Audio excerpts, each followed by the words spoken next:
우리가 예수를 믿고 신앙생활을 하는데 우리가 믿는 대상이 하나님이시잖아요. 예수시잖아요. 성령의 역사함이란 말입니다. 그런데 우리가 믿는다고 말할 때 그 믿음의 출발은 어디서냐? 성경인데 성경을 우리가 배우고 듣고 읽고 등등이잖아요.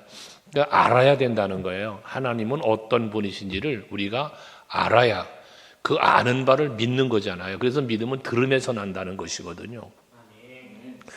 여러분들은 항상 하나님의 말씀을, 그래서 여러분의 믿음이 성숙하기를 원하신다면 하나님의 말씀을 자꾸 읽고 듣고 배우는 일에 열심을 내셔야 되는 거예요. 신앙생활을 오래 했다고 해서 말씀을 다 아는가? 그렇지는 않거든요. 알아도 어느 정도 하냐? 지식으로 아는 거예요. 그래서 내가 그 말씀을 자꾸 반복해서 묵상하고 또 묵상하는 것, 그게 복되다는 겁니다. 시편 1편에 그러잖아요. 복 있는 사람을 뭐라 말씀합니까? 여호와의 말씀을 즐거워하여 그 율법을 주야로 묵상하는 자라 그랬어요. 항상 여러분들이 말씀을 읽고 듣고 배우는 일에 힘쓰셔야 돼요. 그러면 그로 인하여 여러분의 믿음은 성숙해 간다 그 말입니다. 오늘 성경 본문에 보면 사마리아 여자 한 사람을 예수께서 만나주시는 장면을 말씀하고 있는데, 이 사마리아 여인에 대한 말씀을 우리가 한번 오늘 본문에서 살펴보면 예수께서 그 여인에게 대한 말씀을 하는데, 여인은 아무것도 몰라. 하나님 나라도 몰라, 예수도 몰라, 아무것도 모르는 지경에 있는 여인임을 예수님이 말씀을 해요. 그러니까 지금 이 여인은 예수님을 만났는데 이분이 누군지를 모르니까, 그저 유대인 중에 한 사람으로만 생각하니까 대단한 분을 지금 만났는데, 자기의 모든 갈급함을 다 해결해 줄 수 있는 분을 만났음에도 불구하고 그 자체를 알지 못하는 연고로 이 만남이 그에게 복이 되지 못하는 상황에 갈 수도 있었단 말이거든요. 하지만 예수께서는 그 여인에게 자신이 누구인지를 알려주면서 이 여인으로 하여금 참으로 복된 삶의 자리로 나아갈 수 있는 길을 열어주시는 말씀이 바로 오늘의 본문 말씀입니다. 우리는 이 말씀을 묵상하면서 우리 이 수가성의 여인이라고 말하기도 하는 이 사마리아 여자와 같은 우리들의 모습을 찾아보고, 이제는 진정한 예수를 만나고 그 만남을 통하여 우리의 삶이 회복되는, 우리의 신앙이 회복되고 삶이 회복되어지는 이런 놀라운 은혜가 여러분 모두에게 있길 주 이름으로 축복합니다. 오늘 여인에 대하여 얘기를 보면 10절에 예수께서 여인에게 말합니다. 예수를 알아보지 못하는 여인에게 말하기를 뭐라 말합니까? 10절에서 네가 만일 하나님의 선물과 또 내게 물 좀 달라 하는 이가 누구인 줄 알았더라면, 그래요. 그러니까 지금 이 여인은 예수님이 누군지를 모르는데 그 부분에서 예수께서 뭐라고 말했냐? 네가 만일 하나님의 선물과, 그래요. 지금 예수님을 만나는 이 만남은 하나님이 그에게 주는 선물이라는 거예요. 근데 지금 선물을 주고 있지만 그것이 선물인 줄을 모르고 있다는 얘기거든요. 여러분, 에베소서 2장 8절 말씀에 보면 우리의 구원이 하나님의 선물임에 대하여 말씀하고 있잖아요. 같이 한번 읽어보실래요? 시작. 너희는 그 은혜에 의하여 믿음으로 말미암아 구원을 받았으니 이것은 너희에게서 난 것이 아니요 하나님의 선물이라. 그러니까 우리에게 지금 하나님은 무엇을 줬냐면 선물을 주셨다는 거야. 근데 이 선물이 무슨 선물이냐? 구원의 선물이란 말이지. 근데 이 구원의 선물은 무엇으로 주어졌다? 믿음으로 주어졌다. 이 내용을 가만히 살펴보면 오늘 예수께서 하시는 오늘 10절에서 말하는 여인이 하나님의 선물을 모른다는 것은 결과적으로 뭘 모르는 거예요? 하나님의 구원의 은총을 모르는 거예요. 지금 예수를 믿기만 하면 구원을 받게 될 텐데 예수가 누군지를 모르는 거예요. 그러니까 이 여인이, 예수님이 보실 때 이 여인은 불쌍한 여인인 것이죠. 우리는 내가 하나님께로부터 구원의 선물을 받았다는 것, 내가 예수를 나의 구주로 믿을 수 있는 선물을, 믿음을 선물로 받았다는 이 사실에 감사해야 되는 거예요. 여긴 하나님의 선물이라는 표현을 했지만 이 하나님의 선물은 다른 말로 표현하면 뭐로 표현되냐? 은혜로 표현되는 거예요. 선물이 뭐예요? 거저 받는 거예요. 누군가가 나에게 거저 주는 거예요. 이게 선물이에요. 그 선물은 은혜라고 말하는 거예요. 은혜는 거저 받는 게 은혜죠. 내가 어떤 수고의 대가를 지불하고 받는 것은 값이지, 보상이지, 선물이 아니지 않았습니까? 은혜가 아니죠, 그거는. 하기 때문에 하나님께서 우리에게 주시는 구원은 예수 그리스도가 우리를 만나주시는 것은 전적인 하나님의 선물이요 은혜라는 사실을 여러분들은 늘 기억하며 살 수 있기를 바랍니다. 예수가 또 누군지를 모르니까, 누군지를 알았더라면 어떻게 했겠습니까? 누군지를 알았더라면 이 여인은 그 다음에 예수께서 뭐라고 말합니까? 누구인 줄 알았더라면 뭐야? 네가 그에게 구하였을 것이요 그가 생수를 내게 주었으리라 라고 말씀을 합니다. 예수님이 누군 줄 알았으면 구하였을 것이요. 그렇죠. 예수님이 구주이심을, 메시아이심을 알았더라면, 하늘 높은 보좌 버리고 이 땅에 구원을 위하여 오신 분임을 알았더라면, 이 여인의 개인적인 입장에 보면 그가 말했잖아요. 당신은 유대인이 아닙니까? 유대인인데 어찌 사마리아인이 나 여자한테 물을 달라고 합니까? 앞에 9절에서 그러잖아요. 사마리아인들은, 유대인들은 가까이 안 하는 사람이었잖아요. 저들을 가까이 안 왔어요. 안 한 이유가 뭐야? 아수르를 포로로 잡혀가면서 그 아수르의 정책상 유대인들을 몰살시켜 버리려고, 그 종족을 없애버리려고 혼혈족을 만들었잖아요. 그게 사마리아인들이거든요. 그러다 보니까 유대인들의 입장으로 볼 때 이 사마리아인들은 정통 유대인이 아닌 거야. 그래서 저들과 가까이 하지 않고 상종하지 않았다는 것이거든요. 그런데 그러한 여인에게 지금 예수님이 찾아와 준 거야. 개인적으로 그를 만나주는 거야. 근데 이 사실을 모르니까, 만약에 알았더라면, 예수가 누군지 알았다면, 아우 주여 나를 구원해 주세요. 사마리아인이면 어떻습니까? 나를 좀 살려주세요. 내게 구원의 은총을 주세요. 구했을 거라는 거예요. 예수님이 물 달라는 게 문제가 아닌 거예요. 그 사람이 누군지 알았다면 구했을 거라는 거지. 구했으면 또 거기에다가 뭐라고 말합니까? 네가 만약에 구했다면 그가 생수를 내게 주었으리라. 그가 누구요? 예수님도 3인칭을 사용하는데 여인이 모르니까 그라고 말하지만 그는 메시아예요. 그 사마리아인을 구원해 줄 수 있는 그러한 구원해 주란 말이에요. 그가 생명수를 주셨을 거라는 거예요. 우리가 생각해야 합니다. 예수가 누군지를 알아야 합니다. 그분이 나에게 어떤 분이신지 알아야 하고, 그분이 나를 위하여 어떠한 일을 하셨는지, 하실 것인지를 알아야 합니다. 그래야만 그분 앞에 구할 수도 있고, 그분이 나에게 위하여 무엇을 해주실 수 있는지도 알 수 있는 것입니다. 알지 못하니까 두려워하고, 알지 못하니까 무시하고, 알지 못하니까 의지하지도 찾지도 않게 되는 거다 말이에요. 여러분, 마가복음 4장 41절 말씀에 보면 그 앞에 말씀처럼 속에서 다 나오는데, 거친 파도가 일 때 제자들이 무서워 떨면서 난리 났잖아요. 그때 예수님께서 잠에서 깨어나셔서 뭐라 합니까? 바다를 꾸짖고 바람을 꾸짖으니까 그 풍랑 일던 바다와 풍랑이 잔잔해졌잖아요. 그런 일이 벌어지고 났을 때 제자들이 하는 말이에요. 기가 막힌 얘기예요. 41절 보시면 그들이 심히 두려워하여, 제자들이에요. 두려워하여 말합니다. 뭐라고 말합니까? 그가 누구이기에, 그가 누구이기에.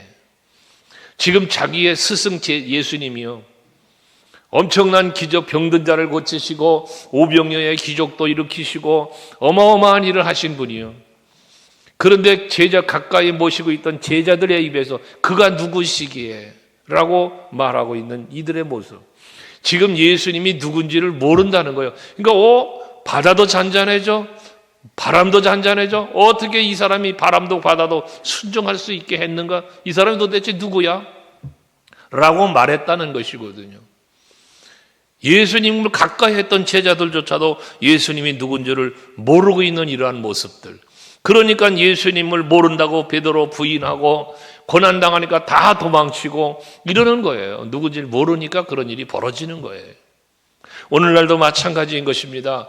여러분들이 예수가 누군지를 바르게 알고, 나에게 그분이 어떤 분이신지, 나를 위하여 과거적으로 무슨 일을 해주셨는지, 또 해주실 것인지, 이 부분에 대한 확실한 믿음이 있으면 우리는 신앙이 흔들릴 수가 없습니다. 하나님을 향한 과거적인 은혜를 생각해 본다면 감사할 수밖에 없습니다. 미래를 향한 그분이 하신 일을 바라보면 소망이 생기는 겁니다. 힘이 생기는 거예요. 그 두려워하지 않고 흔들리지 않는 믿음의 반석의 세움을 입은 신앙으로 우리가 신앙생활을 바르게 할 수 있게 되어지는 거예요. 예수 안에서 행복해지고 예수 안에서 즐거워지며 넉넉히 주님께서 주신 사명도 감당할 수 있게 되어진단 말입니다. 어떻게 할 때? 예수가 누군지를 알 때 그런 거야, 알 때.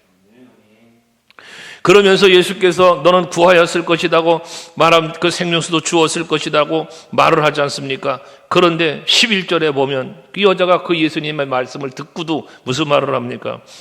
주여, 물기를 그릇도 없고 이 물은 깊은데 어디에서 당신이 그 생수를 얻겠습니까? 라고 얘기를 합니다. 그러니까 예수께서 네가 구하면은 이 생명수를 주셨을 것이라고 말하니까 여인이 생각하는 거예요. 이 우물은 깊은데, 이 우물을 깊은 물에서 그 물을 길어 올려야만 그릇도 없고 깊은데 어떻게 당신 저 생수를 떠서 나에게 주겠냐고 이런 질문을 지금 하는 거거든요. 이건 뭘 말합니까? 이 여인의 생각은 한계적 생각이에요. 환경과 상황 속에 제한된 생각을 갖고 있는 거예요. 지금 상황이 이런데 저 우물물은 깊은데 당신 그릇도 없는데 어떻게 저 깊은 물을 떠서 나에게 주겠다고 하느냐라고 말하고 있는 것입니다. 사람이 우리가 살면서 인간적 한계점에 부딪히는 제한된 생각 속에 내 지식의 한계, 능력의 한계에 부딪히는 그 생각에 갇혀버리면 아무것도 할 수가 없는 거예요. 나는 못합니다, 안 됩니다라는 불평과 부정이 나오는 거예요. 여러분, 우리는 내 인간적인 지식과 내 인간적 능력의 한계 속에 갇혀져 있는 그런 믿음이 되면 안 된다고 말이에요. 그 한계를 뛰어넘는, 예수가 누군지를 바르게 알면 그 한계를 뛰어넘는 거예요. 나는 못해도 하나님이 하시면 된다고 말이에요. 나는 못해도 예수님이 하면 되는 거예요. 그러니까 이 믿음을 여러분이 가져야 된단 말입니다. 출애굽기 3장 11절 말씀에 보면 모세가 하나님 앞에 부름을 입어서 애굽에서 종노릇하고 있는 이스라엘 백성들을 구출해 내올 사명을 그에게 주잖아요. 부르시고 사명을 맡길 때에 모세의 대답입니다. 모세가 하나님 앞에 말하기를 내가 누구이기에 바로에게 가며 이스라엘 자손을 애굽에서 인도하여 내리니까 거기에 질문이 뭐예요? 내가 누구이기에 도대체? 이건 뭡니까? 자기 능력의 한계를 부딪히는 거예요, 모세가. 내가 누구이기에? 나는 못해요, 이 말이잖아요. 못하지. 자기 힘으로, 자기 능력으로 안 되죠. 이 모세의 말이 맞죠. 그러나 이러한 모세에게 하나님은 무엇을 답으로 주십니까? 내가 너와 함께 갈게. 그러니까 너를 안 돼. 네 능력으로 안 돼. 네 힘으로 안 돼. 네가 어떻게 바로로 가서 바로를 만나냐? 바로가 그를 죽이려고 할 텐데. 그렇지만 내가 함께 갈 거야. 그러니까 네가 하는 게 아니라 누가 한다? 내가 한다는 거잖아요. 여러분에게 이 믿음이 있어야 됩니다. 우리가 스스로를 여러분 자신을 살펴보면 나는 못해요. 나는 안 됩니다. 이러한 생각이 우리 속에 있잖아요. 이게 나의 능력의 한계라는 거예요. 그러니까 내 능력의 한계에 부딪히면 아유 목사님 전 못해요. 아예 안 돼요. 이런단 말이에요. 그런데 내 능력으로 내 생각으로 안 돼도 하나님이 함께 하시고 하나님이 도와주시면 할 수 있다. 이 믿음을 갖고 나가면 할 수 있다, 하면 된다, 해보자. 이게 나오는 거 아닙니까? 사도 바울 뭐라고 말합니까? 내게 능력 주시는 자 안에서 내가 모든 것을 할 수 있다. 그러니까 하나님이 능력을 주시면 그 능력이 임하면 다 할 수 있다는 거예요. 모든 것을 할 수 있다. 이게 오늘 이 밤 예배하는 여러분의 믿음이 되시고 입술의 고백이 되고 신앙의 삶이 되시길 축복합니다. 가나안 정탐의 사건에서도 보시면 민수기 13장 31절부터 33절까지 말씀인데요. 거기 보면 정탐꾼들 중에 부정적인 보고하고 있는 10사람의 보고잖아요. 말함이잖아요. 그들의 말이 무엇입니까? 그들이 말하기를 우리는 능히 올라가서 그 백성을 치지 못하리라. 그들은 우리보다 강합니다. 라고 말을 하는 거예요. 그들은 우리보다 강하다. 왜? 저들은 안악자손이야. 저들은 힘이 센 족속들이야. 전쟁에 능한 족속들이야. 그런데 우리는 그러지 못해. 육체적으로도 작고 저들은 크고 작고 능력도 없고 힘도 없고 아무것도 없어. 무기도 없어. 그러니까 우리는 그 백성을 치지 못할 것이다. 왜? 그들은 우리보다 강하다라는 생각을 한단 말이에요. 자기 능력의 한계에 부딪힌 생각을 갖고 바라보고 말하고 있다는 말이에요. 그러면서 33절에 가서 보면 또 무슨 말을 어쩌나 기가 막힌 얘기를 하잖아요. 자기들이 스스로 보기에도, 자기들이 자기를 스스로 보기에도 메뚜기 같다는 거예요. 저들은 안악자손이고 거인들인데 그 안악자손과 거인들 앞에 생각해 보니 우리 스스로가 나를 생각해 봐도 메뚜기 같다는 거예요. 그 앞에. 이게 자신의 약함, 자신의 그 연약함을 말하는 거 아닙니까? 그들 스스로. 그러니까 우리가 보기에도 그런데 저들이 보기에는 어떻겠습니까? 이래가면서 불평을 하고 있는 모습을 보게 되어집니다. 생각의 한계, 자기 지식의 한계, 자기 능력의 한계에 부딪힌 10사람의 보고의 내용들이란 말이에요. 그런데 그 자기의 한계를 뛰어넘는 하나님을 믿는, 약속을 믿는 믿음의 사람의 시선과 고백은 어떤가? 민수기서 14장 8절과 9절 말씀에 보면 여호수아와 갈렙의 이야기를 말씀하고 있잖아요. 거기 중요한 저들의 답이 나옵니다. 저들의 말 속에 그들의 신앙이 나와요. 같이 한번 읽어봐요. 시작. 여호와께서 우리를 기뻐하시면 우리를 그 밭으로 인도하여 들이시고 그 땅을 우리에게 주시리라. 이는 과연 젖과 꿀이 흐르는 땅이니라. 여러분 그 앞 분명한 신앙이 뭡니까? 여호와께서 우리를 기뻐하시면 이에요. 이 말을 뒤집어 말하면 우리가 여호와를 기쁘시게 해드리기만 하면 그 말 아닙니까? 그러니까 여호와 하나님 우리가 어떻게 기쁘게 하실 거냐 그 말이요. 하나님을 기쁘시게만 하면 하나님이 저 땅 우리에게 주실 거단 말이요. 그럼 어떻게 기쁘게 할 거예요? 하나님의 약속의 말씀을 믿고 믿음으로 나아가면 된다 그 말이에요. 믿음으로.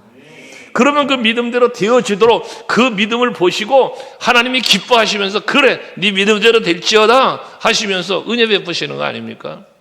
백부장의 믿음을 보시고 예수님 기뻐, 이스라엘 중에 내가 이만한 믿음 보지 못했다 하시며 그 하인의 병 고쳐주고, 가나안 여인의 그 사모하는 갈급한 마음을 헤아리시고 예수님 마음이 기뻐, 그러니까 그 딸을 고쳐주시고.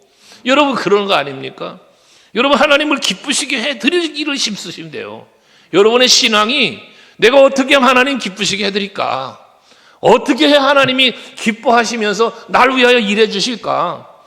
날 위하여 일하는 내용 생각하지 말고 여러분이 할 일, 내가 어떻게 하나님을 기쁘게 할까 말이요. 이 생각하라는 말이요. 그러면서 이어진 말이 9절 아닙니까? 9절 말씀을 또 같이 보시면 같이 또 한번 읽어봐요. 시작. 다만 여호와를 거역하지는 말라. 또 그 땅 백성들을 두려워하지 말라. 그들은 우리의 먹이라. 그들의 보호자는 그들에게서 떠났고 여호와는 우리와 함께 하시느니라. 그들을 두려워하지 말라. 여러분 이게 저들의 신앙이란 말이에요. 이게 저들 두려워하지 말어. 저들 무서워하지 말어. 왜? 저들 우리 먹이라. 우리 밥이란 말이에요. 밥.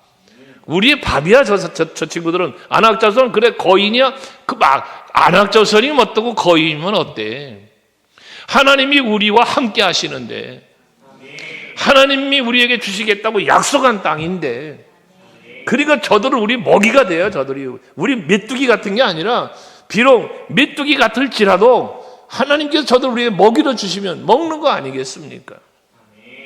이게 승리, 이게 왜 인간의 생각이에요. 생각. 여러분 생각이 믿음으로 바뀌어야 되는 거야. 그래서 믿음으로. 이게 생각이 믿음의 생각으로 바뀌어지면 여러분의 모든 게 바뀌는 거예요. 모든 게. 민수기 14장에도 계속해서 말씀하잖아요. 하나님께서 그들이 말한 대로 해주신다고. 그래서 여러분에게 자주 말씀드린 거잖아요. 여러분의 입술에 담는 말은 뭐라? 여러분의 미래다. 미래. 여러분의 입술에 담는 말은 여러분의 미래예요. 그래서 우리 양 집사님 찬양 인도하면서 계속 찬양 인도할 때마다 여러분 간호시키더만 사랑합니다. 잘 될 겁니다. 잘 될 거라고 말하면 잘 되는 거예요. 그냥 이 망할 놈. 참 옛날 어른들 보면 욕을 해도 무식하게 했어요. 지 새끼한테 욕을 하면서 이 망할 놈 자식, 망할 놈의 자식. 그 놈이 잘 되겠냐고 망하지. 그러니까 여러분 항상 내 입술에 담는 말을 긍정의 말을 담으려고 해야 돼. 믿음의 말을 자꾸 하라는 말이요. 그걸 하나님이 기뻐해. 여러분의 말을, 믿음의 말을 하나님이 듣는다니까. 여호와께서 우리를 기뻐하시면 그랬잖아. 그 기뻐하시는 게 그 믿음의 말을 하나님이 듣고 기뻐하시는 거예요. 그 말대로 되게 해주시는 거예요. 인간의 한계 속에 부딪히는 여러분들이지 말고 그 한계를 넘어서는 여러분이 될 수 있기를 바랍니다. 할렐루야. 그래서 그 여호수아서 14장에도 보면 10절 말씀에, 여호수아서 14장 10절 말씀에 보면 갈렙의 이야기가 나오잖아요. 그 갈렙의 말씀을 가만히 보십시오. 거기 보면 뭐라고 말합니까? 내 나이가 지금 85세로 돼. 자기 나이가 85세예요. 예? 오늘 지금 이 예배 시간에 나오신 분들 중에 최고령자가 80이 안 됐잖아. 지금 장로님이 제일 고령인데. 근데 장로님보다 나이가 많은 85세가 된 갈렙 할아버지가 내 나이 지금 85세밖에 안 됐다는 거예요. 비록 내 나이가 85세라고 해도 하나님께서 지금 나와 함께 하시고 하나님이 나를 지켜주실 것이니까, 나를 지금까지 살게 해주셨으니까 하나님께서 나에게 저 땅 줄 거예요. 그러니까 이 산지를 내게 주소서. 그 뒤에 이어지는 12절 말씀이 그거잖아요.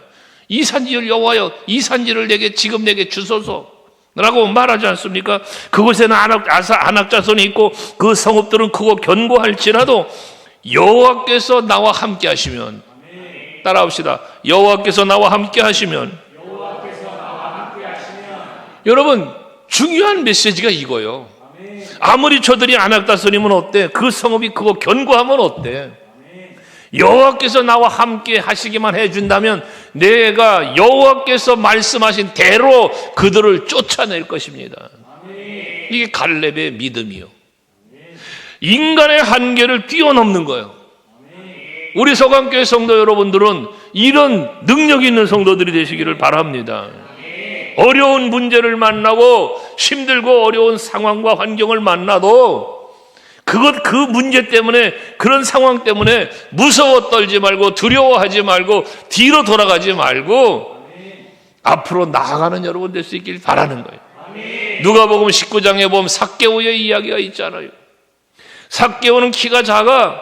그래서 예수님 좀 보고 싶어서 뛰어나가 봤는데 사람이 워낙 많은지라 볼 수가 없어. 그러면 보편적인 사람의 생각이라면 아유, 사람 많아서 못 보겠네 라고 포기할 수 있겠죠. 하지만 어떻게 했다고 그래서 삭개오는 예수님이 지나가야 하는 앞으로 달려가서, 성경에 보면 그래요, 달려가서 나무 꼭대기를 기어 올라가서 그곳에서라도 예수님을 보고 싶어 그곳을 올라가는 삭개오의 기록이 있잖아요. 그러한 삭개오의 그 사모하는 마음, 그 마음을 주님은 아시고 옆에 많은 무리가 있지만 그거 다 냅두고 뽕나무 꼭대기에 올라가 있는 그 삭개오가 그 꼭대기에 서서 예수님, 예수님 불렀겠어요? 그냥 쳐다만 보는 거지. 쳐다보면 세리인데, 사람들에게 손가락질 받고 그러는 사람인데 남들이 볼까봐 몰래 꼭대기 기어 올라가 그 예수님 얼굴에도 한번 보고 싶어서 그런 사모하는 마음 뿐이었잖아요. 그런데도 불구하고 예수님은 그 삭개오를 쳐다보며 야 삭개오야 내려와라. 오늘 내가 네 집에 유하여야겠다. 그 사모하는 마음을 보고 그 삭개오의 집을 찾아가시는 겁니다. 가까이 있는 사람 중에 부유한 자도 있을 것이요 세상적 지위와 뭐 있는 사람도 있었겠지만 저들인들 아이고 예수님 우리 집에 좀 왔다 가세요. 우리 집에 좀 백부장 그 사람들이 그럴 수 있잖아요. 그런데도 그들을 다 냅두고 저 말없이 나무 꼭대기 올라가 있는 삭개오를 불러가며 내가 네 집에 유하여야겠다. 여러분 그렇게 선택받는 여러분 될 수 있길 바라는 거예요. 많은 성도들이 있지만 그 많은 성도들 중에 예수께서 여러분을 지목하여 부르시고 오늘 내가 네 집에 유하여야겠다. 오늘 내가 너의 기도를 들었다. 내가 너를 보았다. 네 믿음을 보았다. 네 믿음의 고백을 들었다. 네 믿음의 헌신을 보았다. 하시면서 여러분을 지명하여 부르시고 여러분 만나주시고 여러분 기도에 응답해 주신다면 이 얼마나 할렐루야입니까? 방법은 하나, 여호와께서 나를 기뻐하시면 여호와께서 나를 기뻐하시면 된다 그 말이에요. 된다. 그 기쁘게 해드릴 수 있는 게 뭐라? 여호수아와 갈렙처럼 여기 지금 갈렙이 이 산지를 내게 주셔서 하는 것처럼 우리는 믿음으로 고백을 하고 믿음으로 주를 바라볼 때 이 일은 일어나는 거예요. 할 수 있다, 하면 된다, 해보자. 왜? 주님이 나와 함께 하시고 주님이 나를 도와주시니까. 할렐루야. 이게 여러분 믿음이 된단 말이에요. 그러면서 여인은 자기 한계적인 생각을 갖고 말하는 건데 그 한계를 뛰어넘자는 것이고요. 12절에 보면 또 이런 말을 해요. 여인이 우리 조상 야곱이 사마리아인이지만 비록 사마리아인이지만 사마리아인의 조상도 아브라함의 후손들이니까 아스로와 혼혈족은 됐지만 어쨌든 조상은 아브라함, 이삭, 야곱으로 이어지니 우리 조상 야곱이라고 말하는 거예요. 이 우물을 우리에게 주셨고 여기 말하는 이 수가성 사마리아 땅에 있는 이 우물은 야곱이 자기 아들 요셉에게 준 땅에 있는 우물이라고 그렇게 얘기들을 합니다. 역사학자가. 어쨌든 그러니까 야곱이 이 우물을 우리에게 주었다는 거예요. 또 여기서 자기와 자기 아들들과 짐승이 다 마셨는데 중요한 질문을 하나 합니다. 당신이 야곱보다 더 큽니까? 라는 질문을 여인이 하는 거예요. 이 여인의 생각 속에 뭐가 있어요? 야곱이라고 하는 자기 조상, 아브라함과 이삭과 야곱으로 이루어진 하나님의 언약의 후손, 그 언약의 조상, 대단한 인물로 보는 거예요. 그런데 그보다 당신이 더 커? 라고 질문을 하는 거예요. 여러분, 예수님이 더 커요? 야곱이 더 커요? 크다고 말하면 여기서 크다는 건 뭐예요? 능력, 권세, 이 모든 것을 말하는 거잖아요. 그런데 야곱은 이 우물의 권세 가지고 있겠지 그 족속이 누릴 수 있는 그 기업을 말할 수 있겠지, 가나안이라는.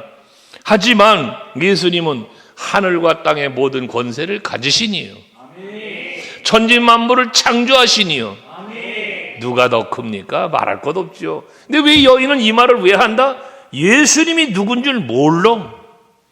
이분이 창조주요, 이분이 언약의 성취자요, 메시아요, 구원자라는 사실을 모르니까 이와 같은 질문을 하는 거예요. 오늘 여기 사마리아 여자의 이야기지만 우리가 예수를 믿노라 하면서도, 우리가 예수를 믿는 믿음의 사람, 구원받은 성도라 하면서도 예수님을 바르게 알지 못하고 온전하게 믿지 못한다면 이 여인과 우리가 다를 바가 뭐가 있냐고 말이요. 아브라함을 알아, 이삭을 알아, 야곱을 알아, 하나님의 언약을 알아, 그 후손이 되었다는 자긍심도 있어. 비록 사마리아인이지만. 그러나 정작 예수가 누군지를 몰라. 여러분들이 이러한 우매함에 빠질 수 있다는 겁니다. 교회는 다녀, 하나님 나라도 믿어. 그런데 나에게 예수가 어떤 분인지를, 이거를 인식하지 못하고 온전히 의지하지 못하면 이 여인과 다를 바가 무엇이냐 그 말이요. 그때 그 여인에게 예수님은 대답합니다. 13절에 이 물을 마시는 자마다 치목마르려니 와. 네가 말하고 있는 조상 야곱, 그 야곱이 주는 물은 마셔도 또 목말라. 세상 것으로, 육체적인 것으로 우리에게 참된 만족은 있을 수 없음을 말하는 거예요. 인간의 그게 한계요, 세상의 한계인 거예요. 여러분, 자, 물질로 생각해 봅시다. 여러분, 얼마만 있으면 만족하겠습니까? 여러분, 한 얼마만 있으면 만족하겠어? 양 집사님, 한 얼마 정도만 있으면 만족할 것 같아? 10억. 김종관 집사는 한 얼마 정도 있으면 만족할 것 같아? 1조. 아마 다음 사람 누구에게 물어보면 더 이상 넘어갈 거야. 또. 이게 뭐냐? 두 분에게만 물어봤지만 어떤 사람은 1억만 있어도 행복하다 그래요. 10억만 있으면 행복하다. 1조 있어야 된다잖아. 1조 갖고 10조는 있어야 되고 100조는.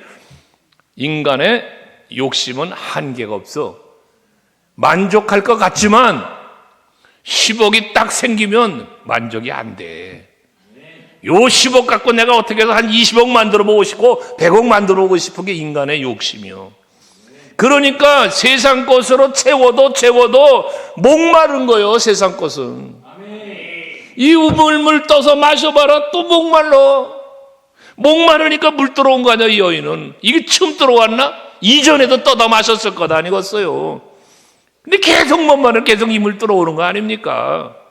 이게 세상이요, 이게 세상.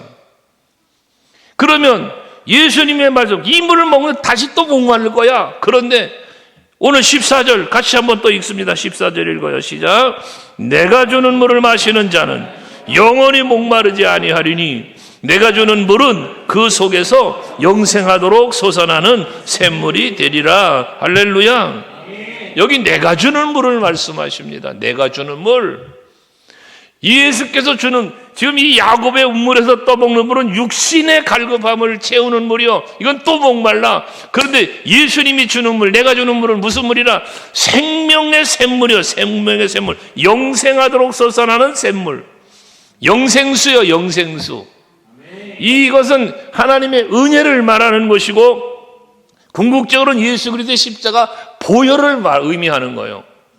예수께서 주시는 물, 십자가에 흘린 보혈의 피, 이걸 말하는 것이거든요.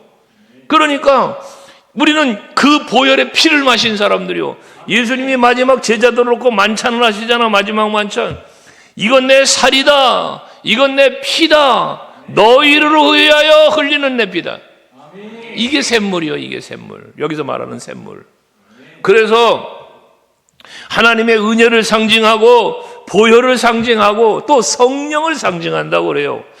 요한복음 7장에 가서 보시면 38절과 39절의 말씀에 보면 누구든지 목마르거든 내게로 오라고 37절에 말씀하시면서 내게로 와서 마셔라 라고 말씀하시면서 나를 믿는 자는 성령의 이름과 같이 그 배에서 생수의 강이 흘러나오리라. 이게 뭐요? 내가 주는 물을 마신 사람, 하나님께 주시는, 예수께서 주시는 물을 마신 사람은 그 배에서 생수의 강이 흘러난대요. 그 물이 무슨 물? 은혜의 물, 구원의 물, 보혈을 말한단 말이에요. 근데 39절에서 보면 그 물이 무엇인지를 해석을 해주잖아. 이는 그를 믿는 자들이 받을 뭘 가리켜? 성령을 가리켜 말씀하신 것이다 라고 말씀했어요. 그러니까 예수님께서 말씀하신 내게로 와서 마셔라, 여인에게 내가 주는 물을 마시라 라고 말하는 이 물은 십자가 보혈임과 동시에 성령의 충만함의 임재를 말하는 거예요. 사도행전 1장 8절에서 오직 너에게 성령이 임하시면 너희가 권능을 받고 예루살렘과 온 유대와 사마리아 땅 끝까지 이르러 내 증인이 되리라. 이게 흘러 넘치는 거예요. 이게 내게 임한 성령의 능력이 나에게 머물러 있는 게 아니라 흘러 넘치는 거예요. 이게 예루살렘, 온 유대, 사마리아 땅 끝까지 이르러 예수의 증인으로. 그래서 여러분들로 인하여 내가 믿는 예수, 내가 만난 예수, 그 받은 은혜와 복을 전하면서 많은 영혼을 살리고 여러분 하나님 나라를 확장하고 이런 역사가 일어나는 겁니다. 이게 예수 그리스도를 통하여 마신 물을 마신 자가 누리는 복이요 또한 능력과 권세가 되는 겁니다. 오늘 예배하시는 여러분, 우리가 예수가 누군지를 알아야 합니다. 그분이 누군지를 알면 내 한계에 매이질 않는 거요. 그분이 누군지를 알고 그분을 믿으면이에요. 아는 거로 끝나면 안 돼.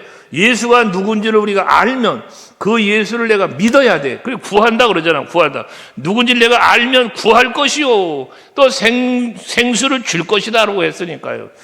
아는 것으로 멈추는 게 아니라 알고 믿어야 되고, 그 믿을 때에 하나님 예수께서는 우리에게 생명수대가 실은 보혈의 은총과 성령을 부어주셔서 우리들로 하여금 강하고 담대하게 또 모든 환경과 상황을 이기게, 형통하게, 누리게 이 모든 걸 주시는 거예요.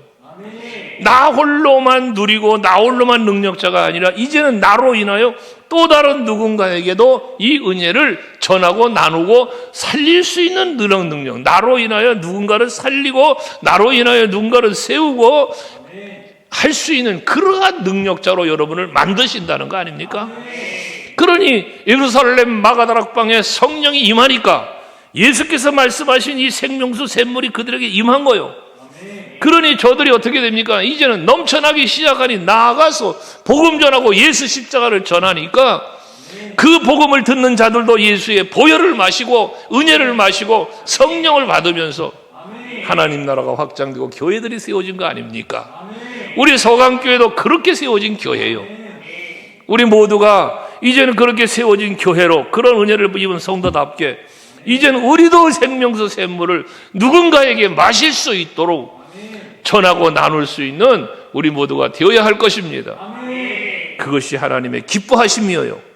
그 기뻐하시는 여호와 하나님이 지속적으로 그 일을 더 잘 감당할 수 있도록 여러분 개개인에게 그리고 우리 교회의 더 큰 은혜와 복을 부어주실 줄로 믿습니다. 그렇게 은혜와 복을 받아 하나님의 기쁨이 되는 우리 교회가 되고 성도 여러분들 되시기를 주의 이름으로 축복합니다. 할렐루야. 기도합시다.